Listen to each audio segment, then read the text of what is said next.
Welcome to my channel online career platform I am engineer Krishna Mohan Bharti. आज के हम इस वीडियो में ये जो वीडियो आपका बन रहा है ये बिल्कुल सीटेट एग्जामिनेशंस के लिए बन रहा है और जितने भी सीटेट के अभ्यर्थी हैं आपको पेडागोजी सेगमेंट को करने के लिए एनसीएफ नेशनल करिकुलम फ्रेमवर्क 2005 को करना होगा। तो इसीलिए हम क्या करते हैं आपको 2005 नेशनल करिकुलम फ्रेमवर्क इसको जो है क्या करते हैं बतलाने की कोशिश करते हैं। तो चलिए हम इस वीडियो में क्या करते हैं देखते हैं। देखिए सबसे पहला क्वेश्चन तो आपसे ही पूछता है कि सर एनसीएफ जो होता है इसका फुल फॉर्म क्या होता है। तो भैया आपको याद रखना कि इसी का फुल फॉर्म होता है नेशनल करिकुलम फ्रेमवर्क। इसी को हम लोग क्या बोलते हैं हिंदी में राष्ट्रीय पाठचर्या की रूपरेखा। एक क्वेश्चन तो यही से बन जाता है कि नेशनल करिकुलम फ्रेमवर्क जो होता है इसका फुल फॉर्म क्या होता है, तो इसी को बोलते हैं हम लोग एनसीएफ। अगला बात सर ये एनसीएफ होता क्या है, तो भैया आपको याद रखना कि ये एक ऐसा दस्तावेज है, क्या है, एक ऐसा डॉक्यूमेंट है जिसमें क्या दिया गया है, जिसमें यह बतलाया गया है कि आखिर जब आप मास्टर एवं मास्टरनी बनेंगे तो आप बालक को क्या और किस प्रकार से पढ़ाएंगे। इसका मतलब जब भी आपसे पूछे कि सर एनसीएफ क्या है, हम बोलेंगे ये नेशनल करिकुलम फ्रेमवर्क है। ये क्या है, तो एक दस्तावेज या डॉक्यूमेंट है। इसमें किसके बारे में बतलाया गया है कि जब भविष्य में आप शिक्षक बनेंगे तो आप बच्चों को क्या और कैसे पढ़ाएंगे, इसी के बारे में कहां पर बतलाया गया है, तो एनसीएफ में बतलाया गया। अगली बात कि सर एनसीएफ का उत्पत्ति कहां से हुआ है, तो रविंद्रनाथ टैगोर का एक निबंध है जिस निबंध का नाम क्या है, सभ्यता और प्रगति। और इसी सभ्यता और प्रगति नामक निबंध से क्या हुआ भैया, एनसीएफ की उत्पत्ति हुई। कोई दिक्कत है, आप बोलेंगे सर नहीं। अगला क्वेश्चन पूछता है कि भैया इसका अनुवाद जो है संविधान के कौन से अनुसूची में किया गया है, हम बोलेंगे सर इसका अनुवाद संविधान के 8वीं अनुसूची में किया गया। कहां पर, 8वीं अनुसूची में दी गई भाषाओं में भी क्या किया गया है, किया गया। क्या मतलब कोई दिक्कत है, आप बोलेंगे सर नहीं। अब देखिए आगे हम बतलाते सर। अब देखिए यहां पर दो तरह का चीज आता है कि सर बताइए अभी अगर वर्तमान संविधान की बात करते हैं, किसकी बात करते हैं, अगर हम सर वर्तमान संविधान की बात करते हैं, किसकी बात करते हैं, अगर हम वर्तमान संविधान की बात करते हैं तो सर हमको बताइए कि वर्तमान संविधान में कितना भाग है, हम बोलेंगे सर भाग है 25। आर्टिकल कितना है, तो आर्टिकल है सर टोटल लगभग 450 से प्लस। और अनुसूची मतलब शेड्यूल कितना है, तो आप बोलेंगे सर ये है 12। कितना है, ये है 12। कोई दिक्कत है, आप बोलेंगे सर कोई दिक्कत नहीं है। और इसी जो आपका 12 अनुसूची है इसी के 8वीं अनुसूची में दी गई भाषाओं में क्या किया गया भैया, अनुवाद किया गया, ट्रांसलेट किया गया। किसका, एनसीएफ का। दूसरा क्वेश्चन पूछता है कि सर एनसीएफ 2005 जो है इसको किसकी अध्यक्षता में तैयार किया गया। तो जब भी अध्यक्षता की बात करें तो भैया आपको याद रखना है कि प्रोफेसर यशपाल शर्मा की अध्यक्षता में क्या किया गया है, इसको तैयार किया गया। याद रखना जब भी आपसे बात करें कि एनसीएफ को किसकी अध्यक्षता में तैयार किया गया, हम क्या बोलेंगे, प्रोफेसर यशपाल शर्मा की अध्यक्षता में क्या किया गया है, इसको तैयार किया गया। दूसरा क्वेश्चन सर इसका बहुत इंपॉर्टेंट क्वेश्चन है कि भैया बताइए एनसीएफ 2005 को लाने का मेन उद्देश्य क्या है, तो इसका एक ही उद्देश्य है मेरे भाई, तनाव व बोझ मुक्त शिक्षा प्रदान करना। देखिए आप जो बच्चों को पढ़ाते हैं तो बच्चा के ऊपर क्या हो, कोई भी प्रकार का बर्डन नहीं हो, कोई भी प्रकार का प्रेशर नहीं हो, बच्चा पूरा रिलैक्स होकर के इजी होकर के पढ़े। यही क्या है, एनसीएफ 2005 का उद्देश्य है। तो इसका उद्देश्य खूब पूछता है कि भैया एनसीएफ का उद्देश्य क्या है, तो तनाव एवं बोझ मुक्त शिक्षा प्रदान करना। मतलब बच्चों को ऐसा शिक्षा प्रदान करेंगे जिसमें बच्चा अपने ऊपर क्या करे, बोझ फील ना करे, वैसा शिक्षा हम देंगे आपको। और यही क्या है, एनसीएफ 2005 का भैया क्या है, उद्देश्य। कोई दिक्कत है, आप बोलेंगे नहीं सर। अगला क्वेश्चन पूछता है आपसे कि भैया बताइए इसका विचार, किसका, एनसीएफ 2005 का विचार सबसे पहले किससे आया था, हम बोलेंगे सर जी यही आता एनपीई 1986 के द्वारा और सर 1988 के द्वारा और प्रोग्राम ऑफ एक्शन 1992 के द्वारा। इतना इंपॉर्टेंट नहीं है, लेकिन जब भी आपसे बात करें कि एनसीएफ 2005 का, किसका, एनसीएफ 2005 का पहली बार विचार किसके बनाया था, तो एनपी 1986 के द्वारा, 1988 में और प्रोग्राम ऑफ एक्शन 1992 के द्वारा। कोई दिक्कत है, इतना इंपॉर्टेंट नहीं है, यहां से क्वेश्चन कोई खास नहीं बनता, ठीक ना। चलिए अब हम सर किसको देखते हैं, आगे के पॉइंट देखते हैं। देखिए आगे का पॉइंट क्या बोलता है, आगे का पॉइंट बोलता है कि भैया बताइए एनसीएफ का सबसे बड़ा आधार क्या बना था, कौन से आधार पर, कौन से बेस को मद्देनजर रखते हुए आखिर एनसीएफ का निर्माण किया गया, तो सर उसको बोलेंगे 1993 की तनाव एवं बोझ मुक्त शिक्षा। 1993 का जो सर क्या था, तनाव एवं बोझ मुक्त शिक्षा था, यही क्या बना, एनसीएफ 2005 का सबसे बड़ा आधार बना, जिसके चलते क्या हुआ सर, एनसीएफ का निर्माण हुआ, जिसका उद्देश्य भी क्या था, तनाव एवं बोझ मुक्त शिक्षा प्रदान करना बच्चों को। कोई दिक्कत है, आप बोलेंगे सर नहीं। अगला सर जी इसका निर्माण जो है, इसका निर्माण करने का आदेश किसका, एनसीएफ का निर्माण करने का आदेश किसने दिया था, इसका आदेश दिया था एमएचआरडी के द्वारा। किसके द्वारा बच्चे, एमएचआरडी के द्वारा। जिस एमएचआरडी का फुल फॉर्म क्या होता है, ministry of human resources development. जिस ministry of human resources development को वर्तमान में किसके नाम से जानते हैं, तो आप बोलेंगे सर इसी को एजुकेशन मिनिस्ट्री मतलब शिक्षा मंत्रालय के नाम से जानते हैं। कोई दिक्कत है, जिस शिक्षा मंत्रालय के प्रथम शिक्षा मंत्री कौन थे, तो रमेश पोखरियाल निशंक थे। कोई दिक्कत है बच्चे, आप बोलेंगे सर नहीं। तो याद रखना है कि एनसीएफ का निर्माण करने का आदेश किसने दिया? एमएचआरडी। एमएचआरडी का फुल फॉर्म क्या होता है भैया? हिंदी में बोलते हैं मानव विकास मंत्रालय, जिसको वर्तमान में किसके नाम से जानते हैं? तो शिक्षा मंत्रालय के नाम से। कोई दिक्कत है नहीं। अगला क्वेश्चन पूछेगा कि सर जी एनसीईआरटी का मतलब एनसीएफ 2005 का निर्माण जो है ये किसके तत्वाधान में हुआ? तो एनसीईआरटी के तत्वाधान में हुआ। देखिए जब भी पूछे कि डायरेक्टरी किसने किया तो प्रोफेसर यशपाल शर्मा, लेकिन किसकी अध्यक्षता में तैयार किया गया था? हम क्या बोलेंगे? एनसीईआरटी के अध्यक्षता में बाबू क्या किया गया था? इसको तैयार किया गया था। कोई दिक्कत है? आप बोलेंगे सर नहीं। चलिए हम आगे के पॉइंट को पढ़ते हैं और देखते हैं। देखिए अगला पॉइंट क्या बोलता है? अगला पॉइंट कहता है कि एनसीएफ का निर्माण जो है एनसीईआरटी के तत्वाधान हुआ। कोई दिक्कत है नहीं। अब देखिए अगला पॉइंट बोलता है कि एनसीएफ 2005 जो है ये विद्यालय शिक्षा का मतलब विद्यालय में दी जाने वाली शिक्षा का सबसे नवीनतम दस्तावेज है, मतलब सबसे न्यू डॉक्यूमेंट है। तो अगर कभी भी आपसे बात करें कि एनसीएफ 2005 जो है ये विद्यालय में दी जाने वाली शिक्षा का कैसा दस्तावेज है, तो हम क्या बोलेंगे? सर ये न्यू डॉक्यूमेंट है, नवीनतम दस्तावेज है। कोई दिक्कत है? आप बोलेंगे नहीं। सर जी एनसीएफ 2005 क्या है? हम बोलेंगे ये शिक्षा के क्षेत्र में क्या है? एक प्रमुख दस्तावेज है। क्यों? क्योंकि एनसीएफ में यही तो बात बतलाया गया है ना कि जब कभी भी आप भविष्य में शिक्षक एवं शिक्षकनी बनेंगे या सर जी शिक्षार्थी बनेंगे तो आप बच्चों को क्या और कैसे पढ़ाएंगे, क्या आपका टीचिंग स्किल होगा, इसी के बारे में तो सर एनसीएफ में जिक्र किया गया है ना। और वो भी बच्चे को बिना बर्डन का, बिना भार का, बिना प्रेशर का, इसी के बारे में सर बतला गया।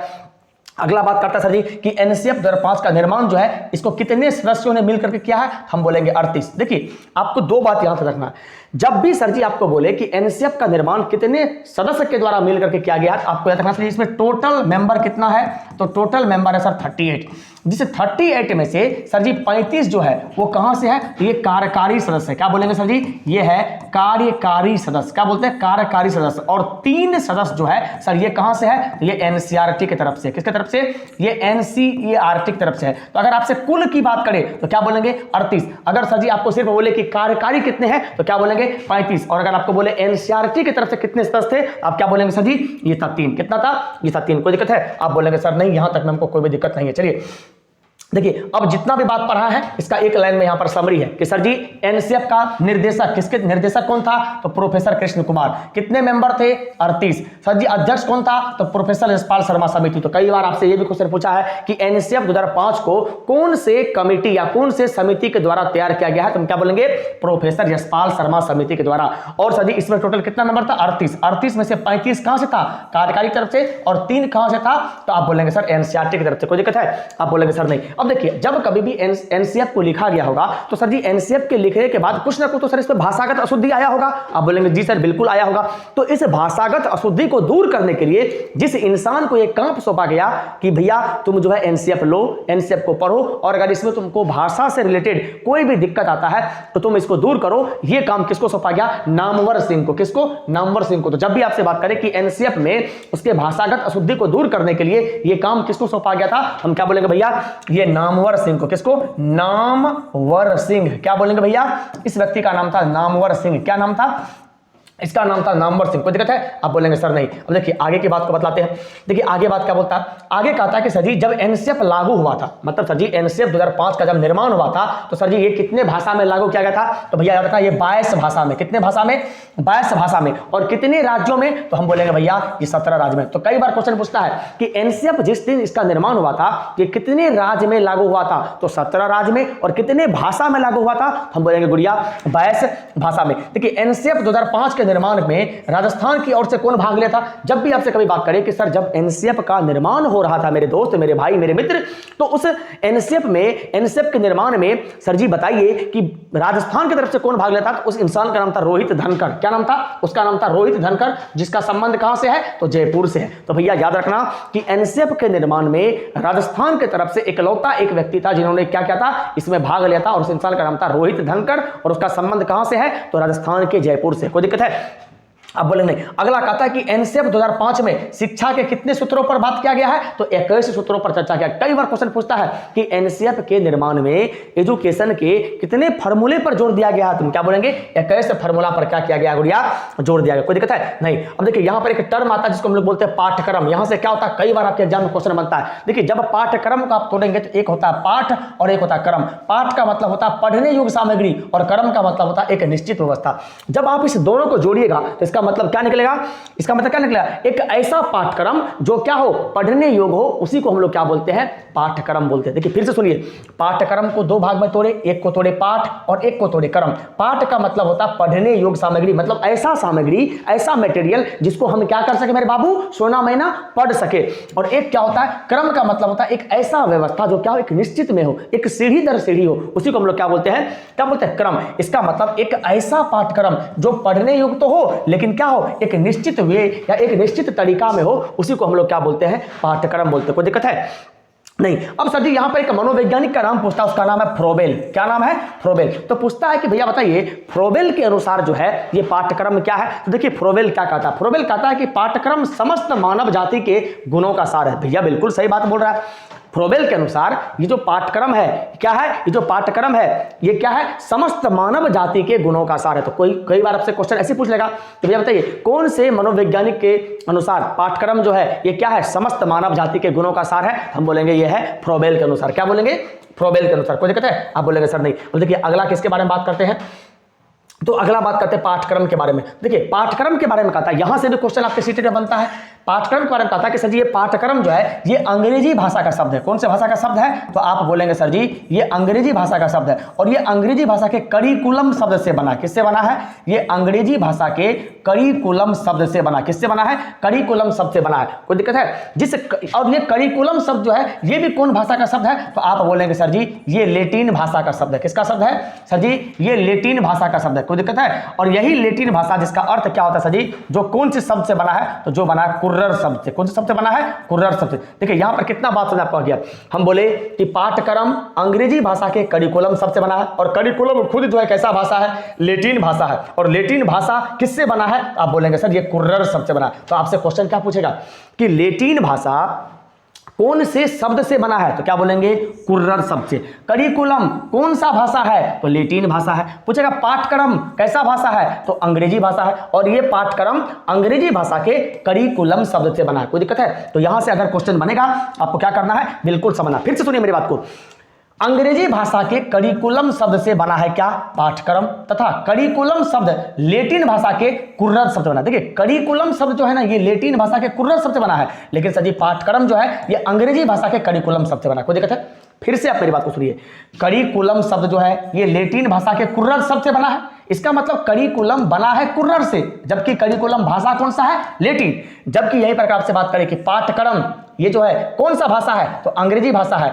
लेकिन सर जी ये अंग्रेजी भाषा के कौन से शब्द से बना है आपका पाठ्यक्रम, तो हम बोलेंगे सर जी ये है करिकुलम। क्या बाबू, यह है करिकुलम। यहां से क्वेश्चन बनता है, इसको मिस मत कीजिए। कोई दिक्कत है, चलिए आगे देखिए। सर जी कई बार आपके एग्जाम में क्वेश्चन पूछा कि कुर्रर का अर्थ क्या होता है, तो कुर्रर का अर्थ होता है दौड़ का मैदान। क्या होता है, दौड़ का मैदान। एक ऐसा प्लेस जहां पर आप क्या करते हैं, दौड़ करके अपने एम को, अपने गोल को, अपने क्या करते हैं, टारगेट को अचीव करते हैं। तो भैया याद रखिएगा कि कुर्रर का अर्थ क्या होता है, दौड़ का मैदान। अर्थात पाठ्यक्रम एक ऐसा दौड़ का मैदान है जिस पर दौड़कर विद्यार्थी अपने द्वारा निर्धारित किए गए लक्ष्य को क्या कर लेता है, प्राप्त कर लेता है। जैसे मान लीजिए कि अभी आप लोग का लक्ष्य क्या होगा, आप लोग का लक्ष्य होगा सीटेट को पास करना। तो आप क्या करेंगे, अपने सीटेट के सिलेबस को ज्यादा से ज्यादा पढ़ेंगे ताकि क्या हो जाए, आपका लक्ष्य जो है वो क्या हो जाए, आपको मिल जाए। कोई दिक्कत है, आप बोलेंगे सर नहीं। अब देखिए इसका प्रमुख सूत्र क्या है, इसका प्रमुख सूत्र है बिना भार के अधिगम, learning without burden. Very very important. पूछेगा कि भैया बताइए एनसीएफ 2005 का फार्मूला क्या है, ये मेजर किस चीज पर जोर देता है, तो लर्निंग विदाउट बर्डन। मतलब बच्चों को आप ऐसे पढ़ाइए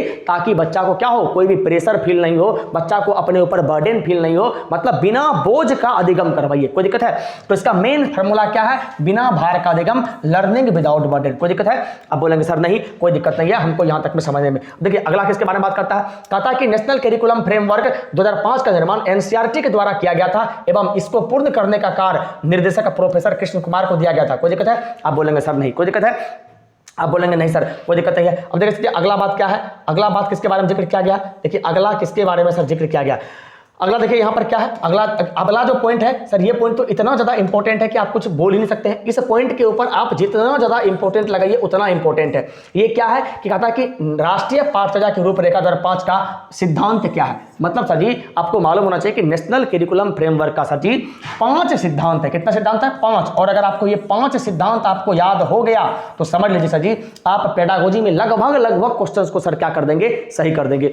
देखिए इसका पहला सिद्धांत क्या है, कहता है कि ज्ञान को स्कूल के बाहरी जीवन से जोड़ा जाए। कहता है भैया कि नॉलेज जो होता है ना, इस नॉलेज को क्या करना चाहिए जी, हमेशा आउटडोर लाइफ से कोरिलेट करना चाहिए। इसका मतलब क्या होता है कि जब भी आप बच्चा को कोई भी चीज पढ़ाते हैं तो सिर्फ उसको किताबी कीड़ा मत बनाइए, बल्कि आप उसको ऐसे पढ़ाइए कि वो बच्चा क्या कर सके, बाहर के जीवन से उन चीजों को जोड़े और जोड़ करके क्या कर सके, अपने नॉलेज, अपने स्किल को क्या कर सके, बेहतर डेवलप कर सके। ये होता है सर जी इसका मतलब। इसका मतलब क्या होता है कि knowledge should be linked to the outdoor life of the school. मतलब बच्चों को सिर्फ और सिर्फ किताबी कीड़ा नहीं बनाना है, बल्कि हमको उस तरह से उसके मानसिक लेवल को डेवलप कर देना है कि बच्चा किसी भी चीज को, किसी भी सब टॉपिक से क्या कर सके, कोरिलेट कर सके, बाहर की दुनिया से जुड़ सके। इसका मतलब जब भी पेडागोजी में ज्ञान को स्कूल के बाहरी जीवन से जोड़ने की बात आएगी तो इसको हम लोग क्या बोलेंगे, हमेशा पॉजिटिव वर्ड बोलेंगे। क्या बोलेंगे, पॉजिटिव वर्ड। ये कभी भी मेरे आंसर का नेगेटिव वर्ड नहीं हो सकता है। कोई दिक्कत है जी सर।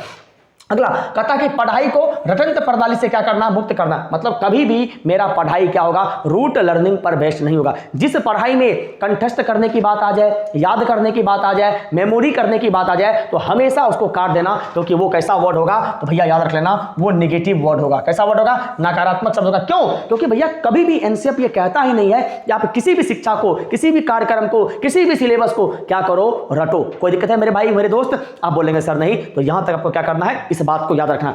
तीसरा बात क्या बोलता है कि पाठचर्या पाठ्य पुस्तक केंद्रित नहीं हो। देखिए जब भी आपको याद रख लीजिएगा पाठ्य पुस्तक केंद्रित हो जाए, टीचर सेंटर्ड हो जाए, तो वो कभी भी आपका क्या होता है, निगेटिव टैग वर्ड होता है। क्यों भैया? देखिए हमेशा कोई चीज कैसा होना चाहिए, तो ये होना चाहिए चाइल्ड सेंटर्ड। कैसा होना चाहिए, ये चाइल्ड सेंटर्ड, मतलब विद्यार्थी के अनुसार होना चाहिए। देखिए हम आपको पहली बार बोल रहे हैं कि विद्यार्थी हमेशा भगवान का रूप होता है और भगवान जो बोलेगा आपको वही काम करना है। इसलिए सर जी जब भी आपको लिख दे कि पाठ्य पुस्तक केंद्रित हो, टीचर केंद्रित हो, अभिभावक केंद्रित हो, नहीं, वो कभी भी मेरा आंसर नहीं होगा, वो हमेशा नेगेटिव वर्ड होगा। हमेशा हमको किसके अनुसार चलना है, तो बच्चे के अनुसार चलना है। इसीलिए सर जी जब कोई भी चीज हम बच्चा के अनुसार करेंगे तो वो कैसा होगा, तो हमेशा हमेशा सर जी चाइल्ड सेंटर्ड होगा। तो आपको याद रखना है, देखिए पाठचर्या पाठ्य पुस्तक केंद्रित जब भी बोलेगा तो क्या बोलेंगे, नेगेटिव वर्ड है। तो सर जी इसका पॉजिटिव वर्ड क्या होगा, पॉजिटिव वर्ड होगा चाइल्ड सेंटर। मतलब कैसा होना चाहिए, बच्चा के अनुसार होना चाहिए। कोई दिक्कत है? आप बोलेंगे सर नहीं। अब देखिए अगला बात क्या बोलता है, अगला बात कहता है कि विद्यालय में दी जाने वाली शिक्षा को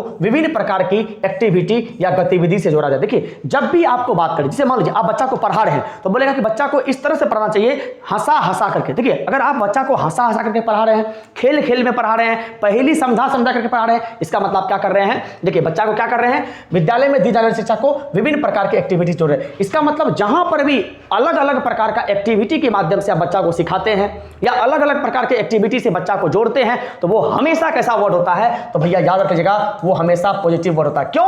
क्योंकि देखिए जब भी आप हमेशा बच्चा को अलग अलग एक्टिविटी से जोड़ते हैं और जब बच्चा अलग अलग एक्टिविटी में पार्टिसिपेट होता है, तो उससे बच्चा कहीं ना कहीं क्या होता है, बहुत चीजों को सीखता है और बच्चा का सोच जो होता है वो क्या हो जाता है, कहीं ना कहीं कन्वर्जेंट होता है। बच्चा का सोच क्या हो जाता है, उसका सोचने का दायरा, उसका पढ़ने का दायरा, उसका समझने का दायरा क्या हो जाता है भैया, बढ़ जाता है। कोई दिक्कत है? अब बोलेंगे सर नहीं। इसीलिए जब भी आपको विद्यालय में दी जाने वाली शिक्षा को अलग अलग प्रकार की एक्टिविटी से जोड़ा जाए तो वो हमेशा कैसा होगा, पॉजिटिव टैग वर्ड होगा। अगला कहता है कि राष्ट्रीय मूल्यों के प्रति आस्थावान विद्यार्थियों को तैयार किया जाए। भैया ये भी बिल्कुल सही बात है। मान लीजिए अभी हम आप लोग को पढ़ा रहे हैं, आप मेरे वीडियो से पढ़ भी लिए और कमेंट में हमको गाली दे दिए, क्या इसका मतलब आप आस्थावान विद्यार्थी हैं? कभी नहीं है। जैसे सरकारी स्कूल सबका विद्यार्थी सब होता है, नॉर्मली क्या करता है, स्कूल गया पढ़ने के लिए, पढ़ लिया और जब क्लास से आने लगा तो क्या कर दिया, खिड़कियां तोड़ दिया, रडे तोड़ दिया, पिलर का जो है एगो इट्टे खींच लिया। इसका मतलब अगर आप ऐसा काम करते हैं तो आप सरकारी संपत्ति को नुकसान पहुंचाते हैं, और अगर आप उसको नुकसान पहुंचाते हैं तो कभी भी आप उस राष्ट्र के प्रति आस्थावान विद्यार्थी नहीं बन सके।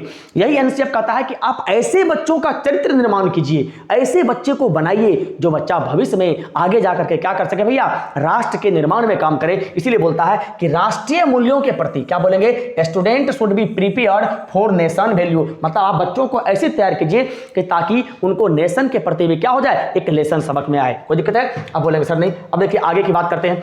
आगे बात क्या बोलता है कि राष्ट्रीय पाठ्यक्रम की रूपरेखा 2005 के प्रमुख सुझाव क्या है। ये कौन कौन सा सुझाव दिया, देखिए इसका सुझाव क्या है, कहता है कि बालक सक्रिय है। इसका मतलब क्या, जब भी आपको एक्टिव वर्ड मिल जाए कि बालक सक्रिय है, याद रखना वो कैसा वर्ड होगा, पॉजिटिव वर्ड। और जब भी आपको बोल दे कि बालक क्या है, वो पेसिव है। क्या है, पेसिव। पेसिव को हिंदी में क्या बोलते हैं, निष्क्रिय है। तो समझ लेना ये गलत हो जाएगा। क्यों? क्योंकि ये कैसा वर्ड होता है, नेगेटिव वर्ड। अरे भैया अगर बच्चा एक्टिव रहेगा तो हमेशा क्या होगा, अपने जिंदगी में कुछ ना कुछ एक्टिविटी करेगा, चीजों को आउटडोर लाइफ से कोरिलेट करेगा, और बच्चा हमेशा क्या करेगा, सीखेगा। इसीलिए बच्चा हमेशा क्या होगा, एक्टिव होगा, और वह स्वयं से जाने और सीखे और नई नई चीजों को आजमा कर जोड़ तोड़ करके गलतियां करे और स्वयं सुधारे। देखिए जब भी बच्चा कोई गलती करेगा तो बच्चा का वह गलती कभी भी निगेटिव टेकवर्ड नहीं होगा, बल्कि वह गलती क्या होगा, बहुत अच्छा होगा। क्यों?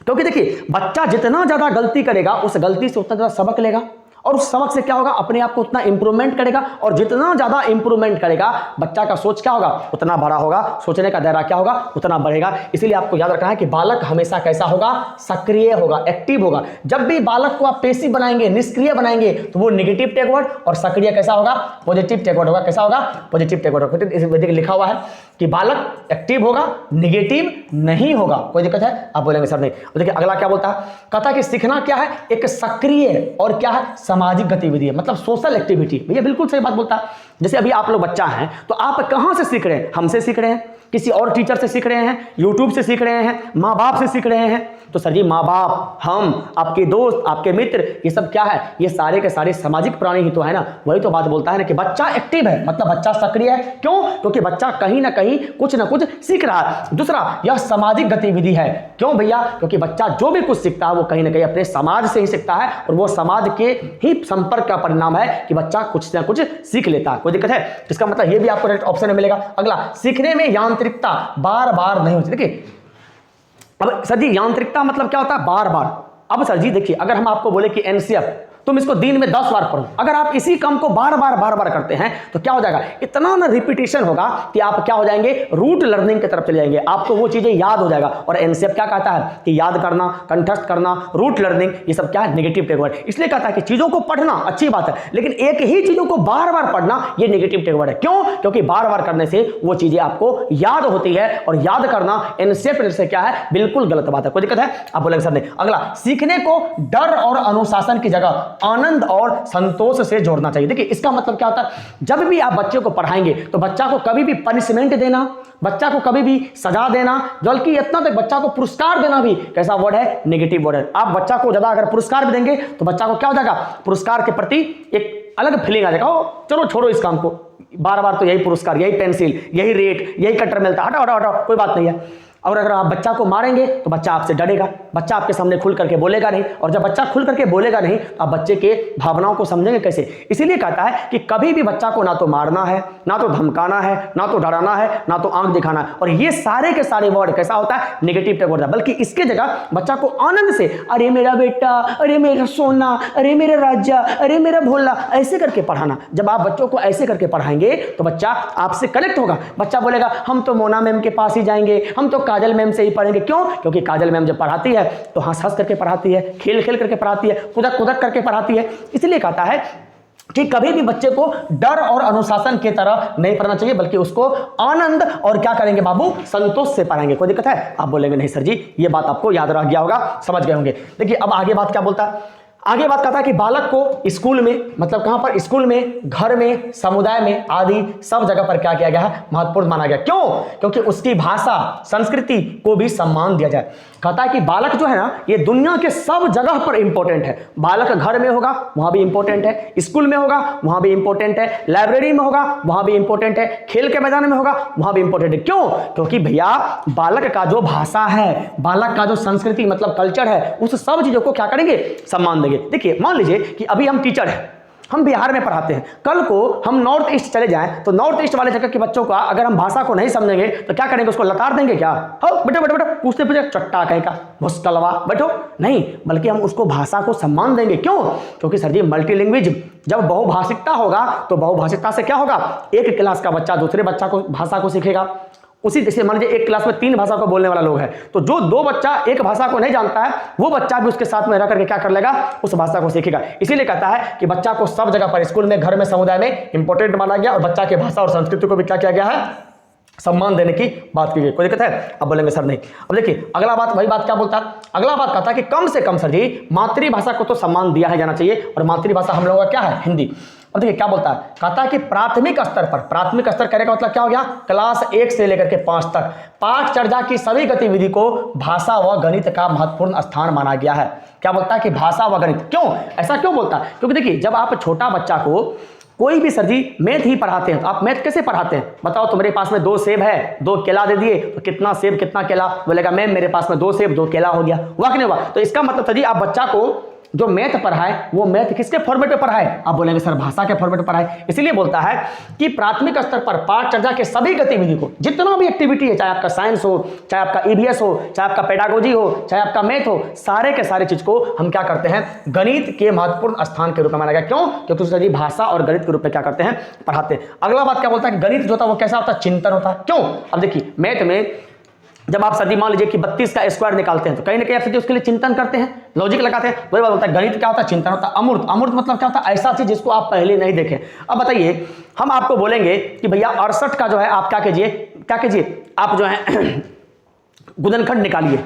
तो आप जब 68 का गुणनखंड निकालेंगे तो क्या आपको उसका आंसर मालूम है? नहीं मालूम। तो जो चीज आपको नहीं मालूम है, जिसको आप पहले कभी नहीं देखे, वो आपके लिए क्या है? अमूर्त है। इसलिए बोलता है कि मैथ कैसा है? चिंतन है, उसके लिए आपको दिमाग लगाना पड़ता है। अमूर्त है, जिसको आप कभी नहीं देखे। लॉजिकल है, तार्किक है। क्यों? क्योंकि उस गुणनखंड को निकालने के लिए आपको लॉजिक देना पड़ता है। कोई दिक्कत है? आप बोलेंगे जी सर। और अन्य और विषय में सह संबंधित होता है, मतलब कहता है कि गणित जो होता है सभी विषय में संबंधित होता है, जो कि हम आपको पहले पढ़ा दिए। क्यों? क्योंकि सर जी 1 to 5 तक में अगर आप साइंस को भी पढ़ाते हैं तो कहीं ना कहीं उसके लिए गणित का इंपॉर्टेंस होता है कि नहीं है? मतलब सारे के सारे पेपर में कहीं ना कहीं सर जी क्या होता है? गणित का इंपॉर्टेंस होता है। कोई दिक्कत है? अब बोलेंगे सर नहीं। अब देखिए आगे किसके बारे में बात किया गया? आगे बात करता है कि बहुभाषिकता कक्षा। देखिए वही बात किया गया कि मल्टी लैंग्वेज क्लास में क्या होता है? भाषा का एटलीस्ट कम से कम 3 भाषा होना चाहिए। 3 लैंग्वेज फॉर्मूला पर जोर दिया गया। क्यों? क्योंकि अगर देखिए आपके क्लास में मान लीजिए कि हम हिंदी बोलते हैं, कोई बच्चा जो है भोजपुरी बोलता और कोई बच्चा इंग्लिश बोलता है, हमको सिर्फ हिंदी आता है, तो अगर कोई बच्चा को हम बार बार भोजपुरी बोलते हुए सुनेंगे तो हम क्या होंगे? उससे भोजपुरी भी सीख लेंगे। किसी को बार बार इंग्लिश बोलते हुए सुनेंगे तो इंग्लिश भी सीख लेंगे। तो वही बात यहां पर कहता है कि बहुभाषिकता कक्षा में शिक्षण को 3 भाषाओं में बांटा गया है, और ये 3 भाषा में कहता है कि एक अलग अलग भाषा का बच्चा क्या होना चाहिए, और इससे एक दूसरे भाषा का और कल्चर क्या होता है? सीखता है। बिल्कुल सही बात है भैया। क्या कहता है कि वही बात कहता है कि इससे क्या होता है? एक बच्चा दूसरे बच्चा के कल्चर को सीखता है और भाषा को सीखता है, और दूसरा बच्चा तीसरे बच्चा या पहले बच्चा के क्या करता है? भाषा या कल्चर को सीखता है। कोई दिक्कत है? आप बोलेंगे सर नहीं। अब देखिए ये 3 लैंग्वेज फॉर्मूला क्या है? अगर इस 3 लैंग्वेज फॉर्मूला की आप बात करें भैया, तो 3 लैंग्वेज फॉर्मूला में क्या कहता है कि अगर मान लीजिए हिंदी भाषी राज्य है, जैसे सर जी हिंदी भाषी राज्य में क्या हो जाएगा? बिहार हो गया, झारखंड हो गया, MP हो गया, यूपी हो गया, दिल्ली हो गया, राजस्थान हो गया, ये सब क्या है? हिंदी भाषा राज्य है। तो हिंदी भाषा राज्य में जो आपका पहला भाषा, जिसको आप लोग मातृभाषा या स्थानीय भाषा बोलते हैं, वो क्या होगा? वो हिंदी होगा। दूसरा भाषा क्या होगा? इंग्लिश होगा। और तीसरा में क्या होगा? कोई भी एक मॉडर्न लैंग्वेज होगा। कोई दिक्कत है? हिंदी भाषी राज्य में पूछता क्वेश्चन की पहला भाषा या मातृभाषा क्या होगा? हिंदी। दूसरा भाषा इंग्लिश। तीसरा भाषा क्या होगा? Modern language. लेकिन अगर वो गैर हिंदी भाषा राज हो, जैसे सर जी वो आपका नॉर्थ ईस्ट का राज हो, तो वहां के लिए जो सर जी उसका पहला भाषा होगा वो मातृभाषा, जो वहां पर लोकल लैंग्वेज चलता है, और दूसरा भाषा क्या होगा? हिंदी। और तीसरा भाषा क्या हो जाएगा? तीसरा भाषा इंग्लिश हो जाएगा। क्या हो जाएगा भैया? तीसरा भाषा इंग्लिश हो जाएगा। कोई दिक्कत है? आप बोलेंगे सर नहीं। अब देखिए वही बात कहता है। अब यहां पर वही क्वेश्चन पूछा हुआ है। क्या क्वेश्चन पूछा हुआ है? क्वेश्चन पूछा हुआ है कि त्रिभाषा सूत्र में पहली भाषा कौन सी होगी? तो भैया मातृभाषा या स्थानीय भाषा होगी। और अगर यहीं पर क्वेश्चन पूछ लेता कि गैर हिंदी भाषी क्षेत्र के लिए मातृभाषा क्या होगा, तो वहां का जो लोकल लैंग्वेज चलता होगा, तमिल में तमिल, तेलुगु में तेलुगु, और दूसरी भाषा हिंदू, और तीसरी भाषा क्या होगा? इंग्लिश होगा। देखिए वही बात कहता है कि इसने भाषा के 4 कौशल, देखिए आपको मालूम है कि भाषा के कितने कौशल है, तो भाषा के 4 कौशल है। कौन कौन सा सर जी? तो सुनना, बोलना, पढ़ना और क्या है? लिखना। भाषा के टोटल 4 कौशल होते हैं। कौन कौन सा? पढ़ना, बोलना, लिखना और सुनना। देखिए वही बात कहता है सर यहाँ पर क्या हो गया? 4 कौशल। तो भैया अगर कभी भी आपसे बात करें कि भाषा के कितने कौशल हैं, तो क्या बोलेंगे? भाषा के 4 कौशल है। कौन कौन सा? सुनना, बोलना, पढ़ना और लिखना। कोई दिक्कत है? आप बोलेंगे सर नहीं। देखिए अगला बात क्या कहेगा? आकलन और मूल्यांकन के बारे में क्या कहते हैं? आप बच्चों का आकलन कैसे करेंगे और मूल्यांकन कैसे करेंगे? देखिए इसके लिए एक टर्म है सतत एवं व्यापक मूल्यांकन करना, कंटिन्यूअस एंड कंप्रिहेंसिव इवैल्यूएशन। अगला क्या बोला गया? कि रचनात्मक आकलन करेंगे। उसके बाद क्या बोला गया है? निदानात्मक आकलन करेंगे। और अगला बात क्या बोला गया? क्लास 10th बोर्ड की परीक्षा को क्या कर देंगे? ऐच्छिक कर देंगे। मतलब इसको कंपलसरी नहीं करेंगे कि क्लास 10th में बोर्ड एग्जाम देना ही है, मतलब देना ही है। जिसको इच्छा है दीजिए, जिसको नहीं इच्छा क्या कीजिए? आप मत दीजिए। कोई दिक्कत है? आप बोलेंगे नहीं सर। अगला कहता है कि किसी भी प्रकार की सूचना को, क्या बोलेंगे? सूचना मतलब इंफॉर्मेशन को ज्ञान मानने से बचना। ठीक है भैया, अभी मान लीजिए हम आपको सिर्फ बोल वचन दे दे कि भैया 10 दिन में जो है पढ़ करके सीटेट करे पास, तो क्या आप 10 दिन में पढ़ करके सीटेट को पास कर सकते हैं? हम खाली बोल वचन दे देंगे, ये कर लो, वो कर लो, CDP में यहां से पढ़ लो, फलना जगह पर यहां से पढ़ लो, फलना जगह को इस नोट से पढ़ लो, तो ये आपके लिए मेरा क्या हो जाएगा? एक इंफॉर्मेशन।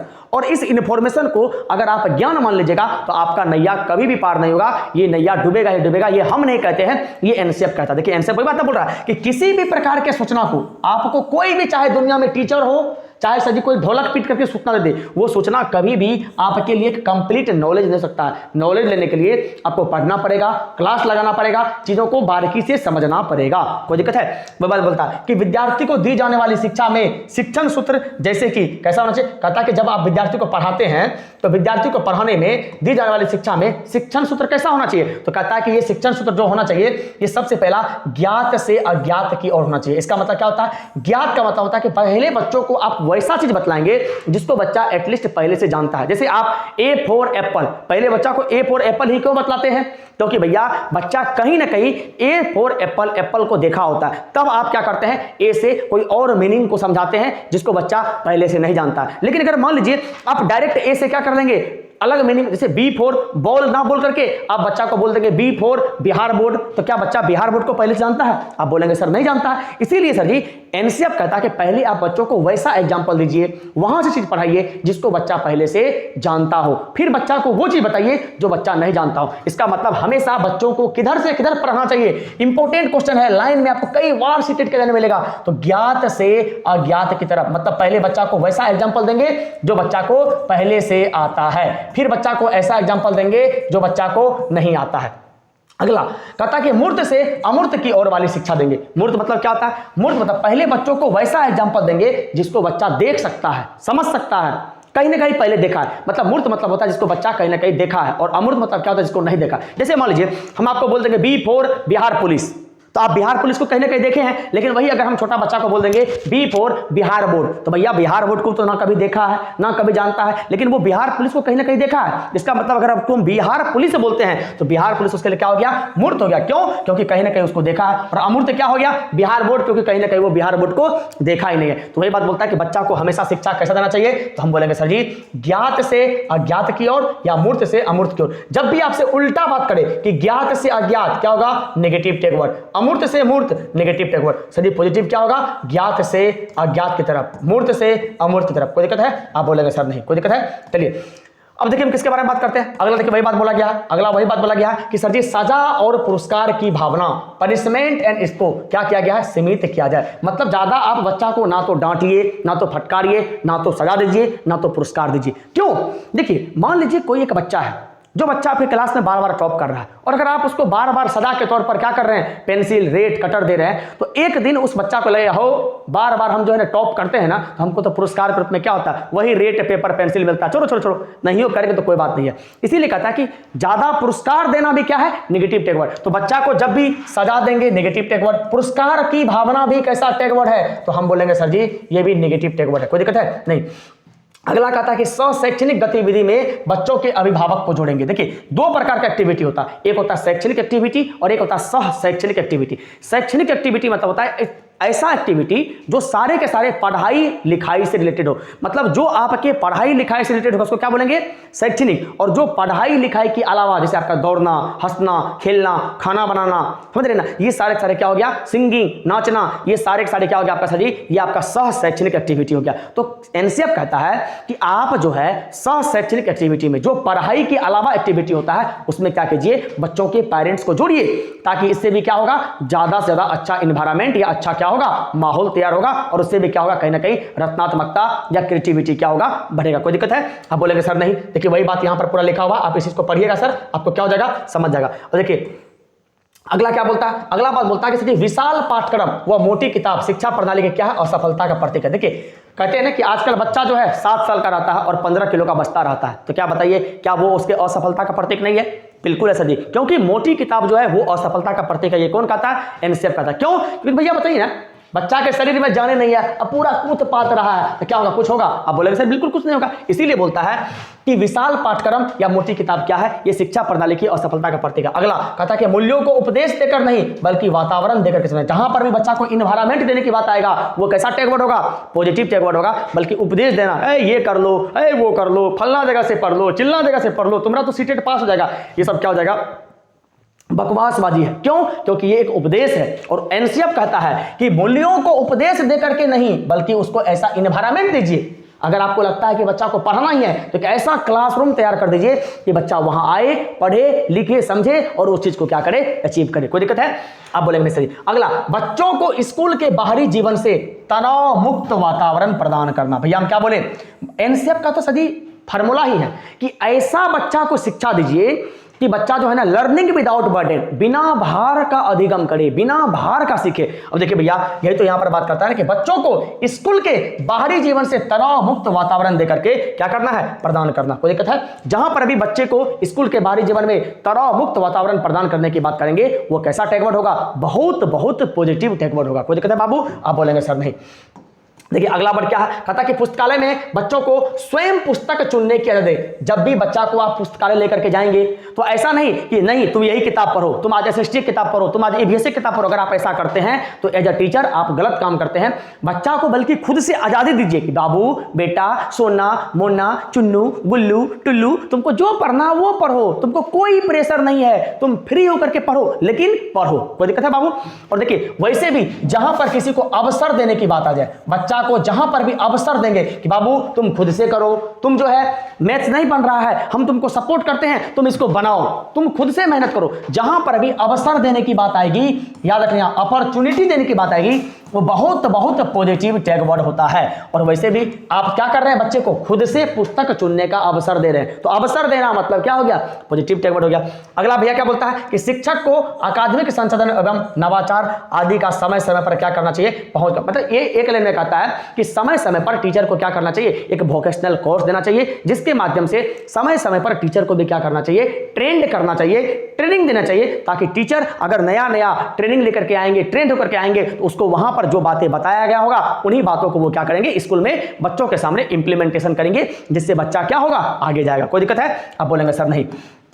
देखिए सर आगे किसके बारे में बात किया गया, आगे बात किया गया कि सामाजिक क्या बोलता है, कथा कि समुदाय को मानवीय संसाधन के रूप में प्रयुक्त होने का अवसर देने के, जहां पर भी आपको अवसर देने की बात है क्या हो जाएगा, पॉजिटिव टैग वर्ड। अगला क्या बोलता है कि मानसिक स्तर एवं योग्यता के अनुसार पाठ्यक्रम का क्या करना चाहिए, निर्धारण करना चाहिए। बिल्कुल सही बात है जी। ऐसा नहीं कि बच्चा है 2 क्लास का, आप उसको 8 क्लास का मैथ दे रहे हैं, 8 क्लास का साइंस दे रहे हैं, तो क्या बताइए आप उस बच्चे के मानसिक लेवल पर आप उस बच्चे का सिलेबस तय किए, नहीं किए, तो ये बिल्कुल गलत बात है। बच्चा जिस लेवल का है, जिस स्टैंडर्ड का है, जिस क्लास का है, उसी लेवल का उसको क्वेश्चन दीजिए, उसी लेवल का उसको कॉन्सेप्ट दीजिए, इससे क्या होगा, उसका कॉन्सेप्ट और ज्यादा बिल्डअप होगा। यही इस लाइन में कहता है कि मानसिक स्तर, बच्चा का जो लेवल है उसी के अनुसार, उसी के योग्यता या क्षमता के अनुसार बच्चा को क्या करना है, पाठ्यक्रम का निर्धारण करना है। अगला कहता कि शांति शिक्षा को बढ़ावा देना, कहता कि शांति शिक्षा को बढ़ावा देना, महिलाओं के प्रति आदर एवं जिम्मेदार का दृष्टि विकसित करना, क्या है, इसका आयोजन करना। क्या भैया, बहुत बड़ा चीज है। मतलब एक लाइन में देखिए सिंपल बात ये क्या कहता है, सिंपल बात यह कहता है कि लैंगिक पूर्वाग्रह से बचना है, जेंडर स्टीरियोटाइप से बचना है। इसका मतलब क्या होता है, जेंडर स्टीरियोटाइप या लैंगिक पूर्वाग्रह का मतलब होता है कि महिला और फीमेल में कोई भी अंतर या असमानता का भाव नहीं रखना। ऐसा नहीं कि भैया महिला ये काम कर सकती है, पुरुष ये काम नहीं कर सकता, पुरुष ये काम कर सकता है, महिला ये काम नहीं कर सकती, होता है ना। कहता है नहीं नहीं नहीं नहीं नहीं, महिला थोड़ा ना इतना बड़ा खाना बना पाएगी, खाना तो है भैया, ये भोज का खाना तो पुरुष बनाएगा, जबकि भैया घर में तो महिला ही खाना बनाती है कि नहीं है। तो ये भी एक प्रकार क्या है, जेंडर डिस्क्रिमिनेशन। जैसे सर जी आप लोग देखते होंगे बहुत जगह पर लोग बोलता है पुलिस में कोनो लड़की पुलिस बन रही है, लड़की की पुलिस करके बनते हैं, पुलिस तो लड़का के बने की चीज। अरे भैया ऐसा कहीं लिखा हुआ कि पुलिस खाली लड़के बनेगा, इसका मतलब वो क्या है, लड़की और लड़का में आप कहीं ना कहीं भेदभाव कर रहे हैं। इसी को हम लोग क्या बोलते हैं, इसी को बोलते हैं लैंगिक पूर्वाग्रह। लैंगिक पूर्वाग्रह से क्या करना चाहिए, बचना चाहिए। मतलब दुनिया में ऐसा कोई भी काम नहीं है जो लड़की कर सकती है तो लड़का नहीं कर सकता, लड़का करेगा लड़की नहीं करे, कोई दिक्कत है। हमेशा दोनों को क्या करना है, समान समझना है, कभी भी आपको अंतर नहीं। जैसे सर जी देखते हैं ना, कहता क्या है, लाल टी शर्ट जो होता है ना ये तो लड़की को पहनने का है, पिंक टी शर्ट जो है ना लड़की को पहनने का है, जबकि लड़का को क्या करना चाहिए, ब्लू पहनना चाहिए, काला पहनना चाहिए, हरा पहनना चाहिए, है कि नहीं है कि नहीं है। आप लोग के नजर में होगा ना, लड़की कहीं शर्ट पहनती है, शर्ट तो लड़कों की पहनने की चीज है। भैया क्या शर्ट पर लिखा गया है क्या कि लड़की शर्ट नहीं पहनेगी। अब आप बोलेंगे सर जी हम लोग कहां सलवार पहनते हैं, तुमको क्या मना किया, तुम भी सलवार पहन लो, तुमको कोई नहीं रोकेगा, कोई दिक्कत है। तो भैया यही बात हो गया कि लैंगिक पूर्वाग्रह का मतलब होता है कि महिला और फीमेल में क्या करना चाहिए, कोई भी अंतर नहीं करना चाहिए, कोई दिक्कत है। नहीं, देखिए अगला बात क्या बोलता है, कहता है कि बालकों में क्या होना चाहिए, चौमुखी विकास। देखिए जहां पर भी आपको चौमुखी विकास मिल जाए, ऑलराउंड डेवलपमेंट मिल जाए, ये कैसा होगा, पॉजिटिव टैगवर्ड होगा। देखिए चौमुखी विकास का मतलब होता है कि बच्चा सिर्फ और सिर्फ पढ़ने में बेहतर नहीं है, पढ़ने के साथ खेल में बढ़िया है, समाज में बढ़िया है, भैया समाज सेवी के रूप में एक बहुत अच्छा लड़का है, वो उसका कैरेक्टर बहुत अच्छा है। तो भैया जब कोई बच्चा सब फील्ड में अच्छा होगा, इसका मतलब उस बच्चा का क्या हुआ है, ऑलराउंड डेवलपमेंट हुआ है, चौमुखी विकास हुआ है। और जहां पर भी आपको चौमुखी विकास मिले वो क्या होगा, बहुत अच्छा टैगवर्ड होगा। कहता है कि सभी विद्यार्थी हेतु समावेशी वातावरण, इंक्लूसिव इन्वायरमेंट को क्या करना, तैयार करना। दुनिया का जितना भी बच्चा हो, चाहे वो गरीब बच्चा हो, चाहे वो अमीर बच्चा हो, चाहे वो अमीर का बच्चा हो, चाहे वो गरीब का बच्चा हो, चाहे वो पढ़ने में तेज बच्चा हो, चाहे वो पढ़ने में भुसकोल बच्चा हो, सभी बच्चा को एक समान वातावरण देना। ऐसा नहीं कि कोई कमजोर है तो उसको हम क्या करेंगे, बहुत अलग से पढ़ाएंगे, कोई तेज है तो उसके लिए अलग से कक्षा व्यवस्था तैयार करेंगे, नहीं। जब भी किसी बच्चा को बांटने की बात आ जाए कि तेजगरा को अलग पढ़ाएंगे, भुसकोलवा को अलग पढ़ाएंगे, भुसकोलवा को पहले पढ़ाएंगे, तेजगरा को बाद में पढ़ाएंगे, तो ये बिल्कुल गलत वर्ड है। क्यों? क्योंकि सर जी ऐसा आप नहीं कर सकते हैं, इसमें कहीं ना कहीं क्या होता है, भेदभाव का बूहा आता है। कोई दिक्कत है नहीं।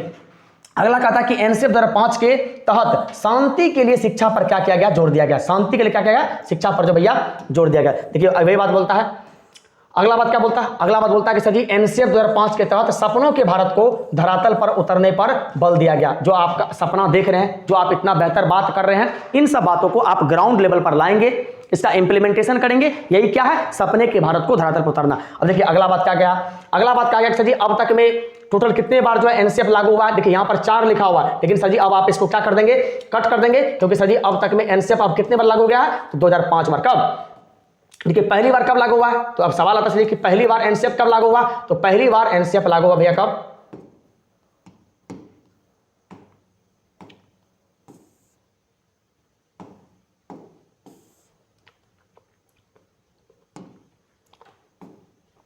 तो पहली बार कब लागू हुआ, 1975 में, दूसरी बार 1988 में, तीसरी बार 2000 में, चौथा बार 2005 में, और सर 2023 में भी क्या हो गया है, अब एनसीएफ आ गया। कोई दिक्कत है, तो अब तक में टोटल सर जी 5 बार एनसीएफ क्या हो गया, लागू हो गया। वैसे इतना फैक्चुअल बेस्ड क्वेश्चन जो है अब नहीं पूछेगा। कोई दिक्कत है, एक क्वेश्चन और पूछेगा कि एनसीएफ 2005 के निर्माण में कितने समिति ने भाग लिया था, तो याद रखना भैया कितने कमिटी था, तो 4 गो कमिटी था। कोई दिक्कत है नहीं सर जी।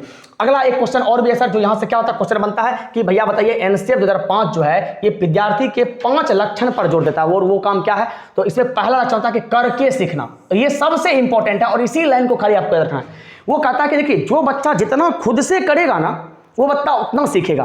भैया मान लीजिए हम आपको सीधा पका पकाया कोई चीज दे दे, हम आपको रोटी बनाने का कला सिखा देगा, ऐसे ऐसे करो रोटी बेल देगा, तो क्या आप ऐसे ऐसे करके रोटी बेल लीजिएगा, आप बोलेंगे सर नहीं बेल पाएंगे। आपको रोटी बेलने के लिए कहीं ना कहीं सर जी क्या करना पड़ेगा कि एक आटा कितना आटा लेंगे, कितना मात्रा में पानी देंगे, कैसे उसको मलेंगे, कैसे गुलिया काटेंगे, कैसे रोटी बेलेंगे, इसका अभ्यास करना होगा। तो वही बात बोलता है कि जब तक कोई बच्चा करके नहीं सीखेगा, लर्निंग बाय डूइंग नहीं करेगा, तब तक क्या होगा, वो विद्यार्थी कुछ नहीं कर पाएगा। इसलिए खुद से जो बच्चा जितना करके सीखेगा वो बच्चा उतना आगे बढ़ेगा। और एक बार ये भी कॉन्सेप्ट बनता है कि भैया एक करके सीखने का कॉन्सेप्ट किसने दिया था, लर्निंग बाय डूइंग का कॉन्सेप्ट किसने दिया था, जॉन डेवी ने। किसने दिया था बाबू, जॉन डेवी। याद रखना कि लर्निंग बाय डूइंग का कॉन्सेप्ट, खुद से करके सीखने का नियम किसने दिया, जॉन डेवी। और एक क्या होता है, निरीक्षण विधि, दूसरा क्या होता है, परीक्षण विधि। क्या होता है, परीक्षण विधि।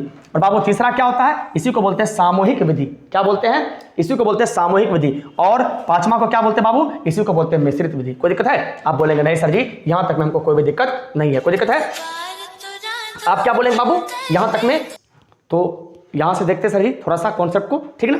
तो देखिए अगला बात क्या बोलता है, अगला बात बोलता है कि एनसीएफ 2005 में क्या बोलता है कि एनसीएफ 2005 में शिक्षक के प्रति दृष्टिकोण शिक्षक ज्ञान का स्रोत नहीं है। कहता है कि कभी भी आप टीचर को ज्ञान का स्रोत मत मानिए कि टीचर जो है ना सिर्फ और सिर्फ पढ़ाने के लिए आया है, पढ़ा दिया, बयानबाजी कर दिया और टीचर निकाल गया। वही बात बोलता है कि शिक्षक कभी भी क्या है, ज्ञान का स्रोत नहीं है, अपितु एक ऐसा सुगम करता है। इसका यही लाइन को पकड़ना है कि टीचर हमेशा क्या है, एक फैसिलिटेटर है, जो क्या करेगा, आपको वो हर चीज सुविधा करवाएगा जो चीज आपको चाहिए, बल्कि आप उसको क्या करें सर जी, एक ज्ञान का स्रोत नहीं माने। फैसिलिटेटर है जो सूचना को अर्थ बोध में बदलने की प्रक्रिया में विविध उपायों द्वारा बच्चे हेतु क्या होते हैं, सहायक होते हैं। आपको एक लाइन में रखना है कि सर जी टीचर क्या है, एक प्रकार का सुगम करता है या फैसिलिटेटर है। कोई दिक्कत है मेरे दोस्त, मेरे भाई, मेरे मित्र, अगर रियल में आपको कृष्णा सर का ये वीडियो अच्छा लगता है और आपको लगता है कि सर इस वीडियो से जरा सा भी आपको फायदा होता है, तो प्लीज आप इस वीडियो को शेयर कीजिए, अपने दोस्तों को बतलाइए,